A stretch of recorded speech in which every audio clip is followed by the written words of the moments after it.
The first time I heard him scream, it sounded like a bad dream ripping open. It was 2016. My brother was 4 or 5, and I was 14, and the sound was not good. It was the sound of terror.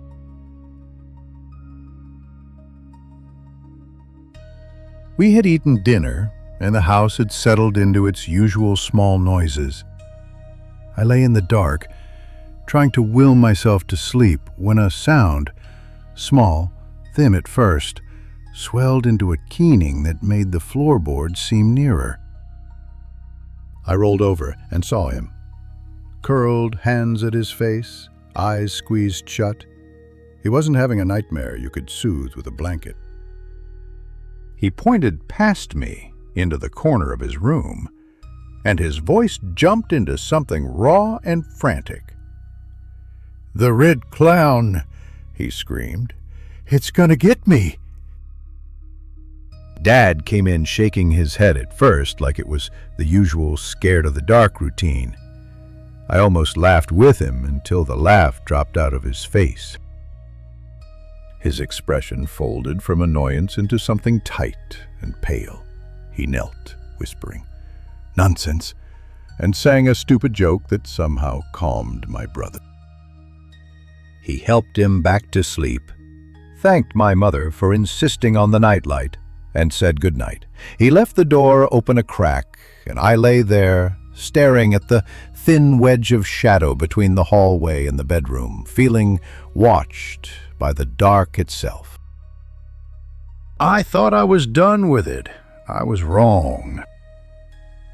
Sometime later, maybe an hour after midnight, maybe later, I blinked awake, thinking it was time for school. The clock glowed 1 o'clock. I padded to the bathroom, the house smelling of dish soap and the small permanent dust of lived-in places. My head felt heavy and floaty. Back in my room, the headboard was a bookcase, a strange little fortress of picture books and action figures. And on top of it sat an old radio that painted the hallway an even unnatural blue. That light was a thing you could trip over in the dark. It made everything look slightly wrong, stretched and smooth. It was pointed toward the door, so from my bed I could see the hallway like a stage. I didn't know why I sat up. I didn't know why I looked. I did it because something in my chest told me I should. There, at the edge of the hallway, something was peeking. It wasn't tall. It was short enough to be an animal that shouldn't be anywhere near human houses.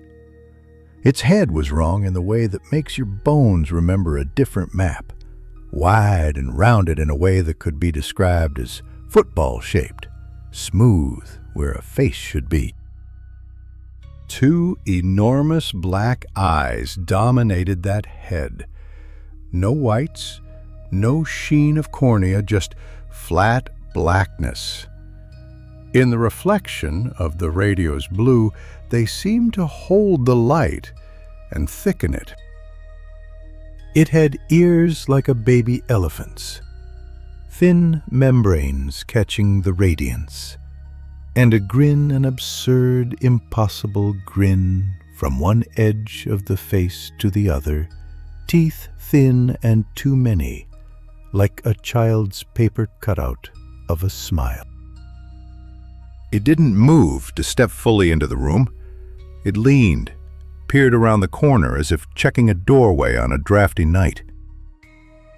The kind of movement that should have been innocent had a polite, patient cruelty to it. For a second I thought of my brother's red clown, and the thing's grin seemed to widen as if answering some joke only it understood. I dove under my covers with everything I had. The down of the pillow was a small hot cave, and the blanket was the only magic I knew. My heart banged against the ribs like trapped wings. I told myself it was half-sleep, hypnagogic images, my mind stitching dream to memory. But the covers shifted, not a full-handed yank, a slow, patient tug at the edge, as if the thing wanted to see how far I would let it. The fabric eased and then tightened again, a careful, probing hunger I could feel on my toes.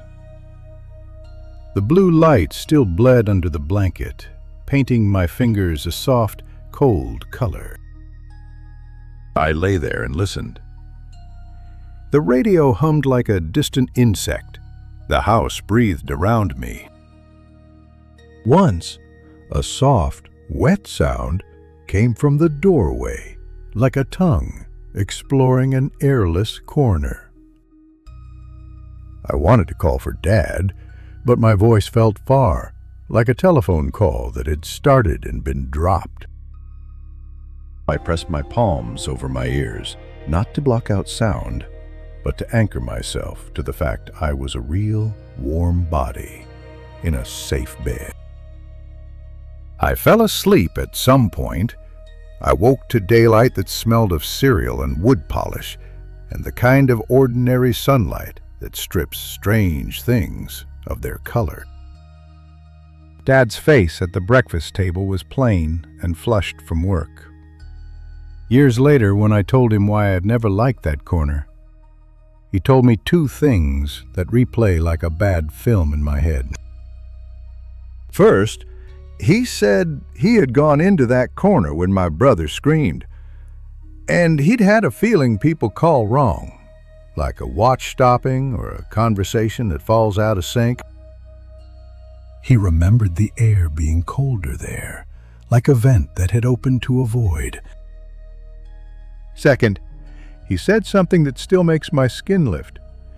When he had come back down the hallway after putting my brother back to sleep, he stopped because I was standing there looking into the doorway. I told him then I hadn't been awake. I insisted I'd been in bed when he came in and had gone back to sleep afterward. He just looked at me for a long time and asked, with a voice that tried to be light but couldn't, why I'd been staring into my own room like that so early in the morning. He never saw anything else, my brother remembers. A red clown now only as a child's terrible dream, colors and terror without form. I remember the black eyes and the grin, and the way the blue reflected inside, a darkness that doesn't behave like ordinary dark. Sometimes, putting something back on that bookshelf, I catch the hallway in a corner of my eye and feel the old tug at the blanket. Sometimes I think the tug was nothing more than a half-asleep body's need to be touched. Sometimes I think we left something there in 2016, tucked in the shadow like a thing waiting for an audience. What lingers is smaller than monsters and bigger than explanation. A certainty that eyes can sometimes be lights in the dark, and that lights in turn can sometimes be reflected in eyes that are not meant to have any light at all.